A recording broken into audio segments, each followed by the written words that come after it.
Ongole municipal corporation కార్యాలయంలో జిల్లా collector Rajababu ఆకస్మిక తనిఖీలు నిర్వహించారు. వివిధ విభాగాల్లో సిబ్బంది పనితీరును పరిశీలించిన కలెక్టర్ నిర్లక్ష్యంగా వ్యవహరిస్తున్న అధికారులపై తీవ్ర ఆగ్రహం వ్యక్తం చేశారు. ప్రభుత్వ కార్యాలయాన్ని సత్రంలా భావిస్తే సహించబోమని, పని చేయలేకపోతే స్వచ్ఛంద పదవి విరమణ తీసుకుని వెళ్లిపోవాలని కలెక్టర్ ఘాటుగా హెచ్చరించారు.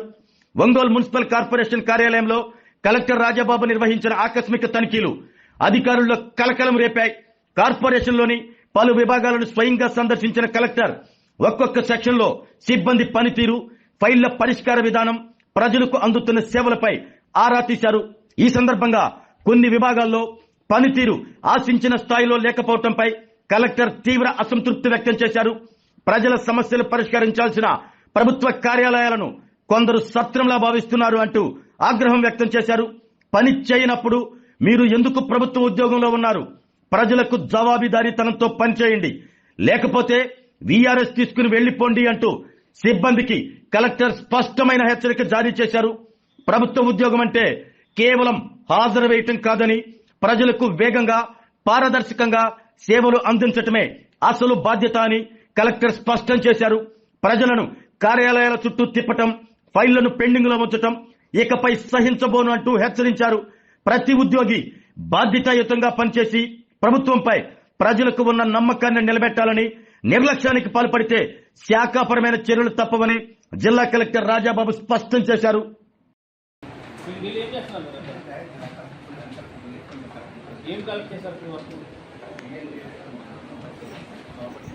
చేయట్లేదు వచ్చిన దాంట్లో ఎంత నువ్వు కలెక్ట్ చేసావు, దానికి ఎంత ఇచ్చే నోటీసెస్లో ఎంత కలెక్ట్ అయింది?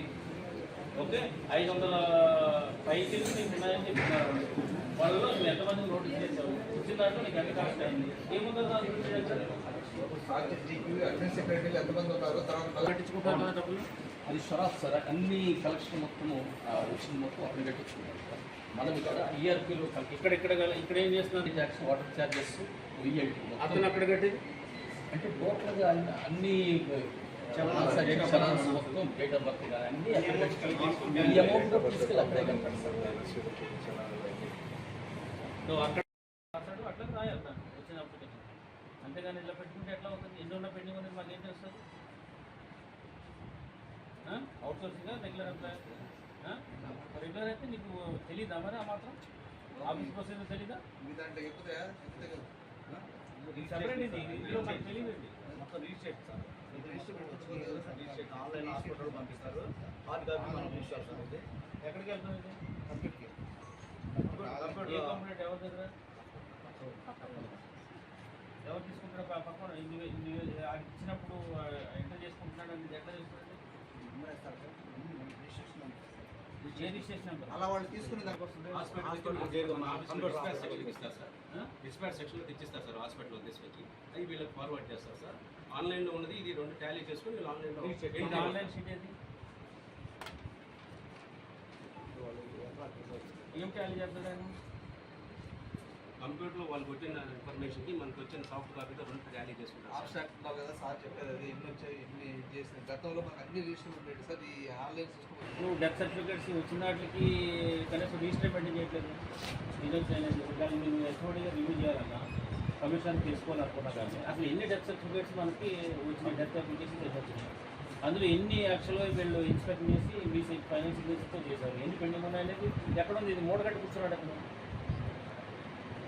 కూర్చుని చేయడానికి ఏమవుతుంది? అది ఎన్ని రీచ్ అయినాయి సార్, పెండింగ్ మొత్తం రీచ్ అయ్యాయి. అవును, పెండింగ్ ఏముంటుంది? అది పెండింగ్ లేవా? అయితే పెండింగ్ ఏమి డెత్ సర్టిఫికేట్ పెండింగ్ లేవు, ఇవ్వాల్సింది. వాటర్ ఏంటి అన్న? అలా కాదు, వేగ్గా చెప్పుకుంటే వాటర్ ఏంటి అది? దాని అర్థం ఏంటి? ఇప్పుడు ఒక దానికైతే ఆన్లైన్ ఉందా, డెలివరీ యాక్సెప్టెడ్ ఎందుకంటే గవర్నమెంట్ అక్కడి నుంచి వస్తుంది కాబట్టి ఆన్లైన్లో ఉంది. సేమ్ అది కూడా రిజిస్టర్ అయ్యి ఆన్లైన్ నుంచి నచ్చి బట్ రిజిస్టర్ అది. ఆ రిజిస్టర్ ఆన్లైన్లో రిజిస్టర్ అవుతున్నాయి. ఆఫ్లైన్లో మనకు డెత్ వస్తుంది. అది వచ్చినప్పుడు నువ్వు రిజిస్టర్ అయిపోకుండా ఉంటే మాకు ఎట్లా తెలుస్తుంది? డెత్ రిజిస్టర్ అనేది మెయింటైన్ చేస్తాం మనం.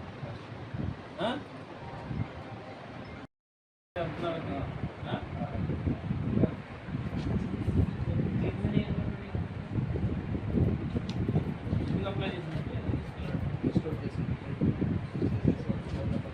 లేదా సచివాలయం టెస్టులు పెట్టి ఇచ్చేస్తాం సార్.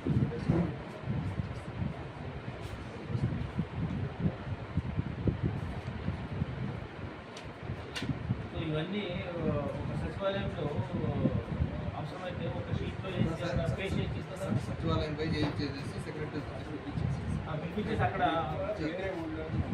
హాస్పిటల్స్కి వేరే రోడ్లో వస్తున్నాయి సార్. అందరూ బయట మన సచివాలయం కాదు సార్, బయట వాళ్ళు కూడా బయట వాళ్ళు కూడా ఉంటారు. కంపల్సరీ వాళ్ళకి పోతే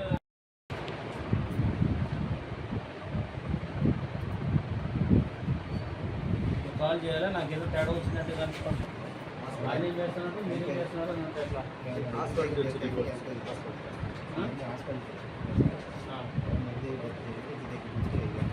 ఎన్ని పెండింగ్ ఉన్నా మీరు ఎన్ని పెండింగ్ ఉన్నాయి మ్యాక్సిమం అనుకోకపోతే మీకు ఏంటి అది పెండింగ్ ఉన్నాయా లేవని ఎట్లా వచ్చింది వచ్చినట్టు ఏంటి దీనికి ఒక రిజిస్టర్ కానీ ఇది కానీ ఏమి లేదా మరి అప్లికేషన్లో నువ్వు మెయింటైన్ చేయాలి కదా. ఆరోగ్యమే మహాభాగ్యం అంటారు, కానీ ఆరోగ్యాన్ని నమ్మకంగా కాపాడే స్థానం ఎక్కడ? ఇది ఒంగోలులో మీకు దగ్గరగా మన Venkataramana nursing home private limited. Caring your life 54 ఏళ్ల విశ్వాసంతో ఇది ఒక హాస్పిటల్ కాదు, ఇది ఒక విశ్వాసం. 3 తరాలుగా వేలాది కుటుంబాలను ఆరోగ్యంగా నిలిపిన ఆదరణ. మా నిపుణుల వైద్య బృందం మా దగ్గర అనుభవం కలిగిన బృందంలో అందించే సేవలు neuro surgery, general medicine, diabetes, pulmonologist, general surgery, ophthalmology, urology, orthopaedic, ENT, paediatrics, dental surgery, anaesthesiology, gynaecology, cardiology, emergency మరియు క్రిటికల్ కేర్. ఒంగోలులో ఆరోగ్యానికి ఒక కొత్త శకం ప్రారంభమవుతుంది. వెంకటరమణ ఐ హాస్పిటల్ ప్రారంభించబడింది.